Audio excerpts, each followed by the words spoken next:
Let's start by navigating to the Insights section. Once there, click the Create Infoboard button to access the Infoboard templates. From the template gallery, let's choose the blank template and pick the Designer Layout option.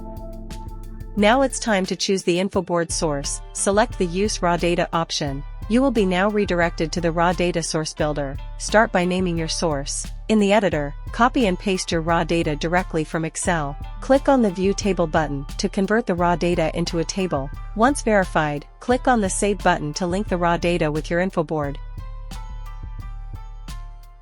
Now let's add a widget to your Infoboard. Drag and drop the desired widget from the component panel onto your Infoboard. Now navigate to the Configuration tab and choose Sales and Revenue as your data source from the available sources. Select the required measures and dimensions for your widget.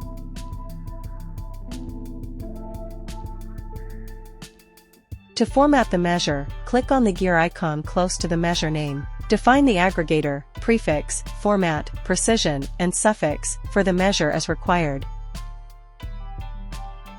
And there you have it, you've successfully linked your raw data with a widget in Infoveave.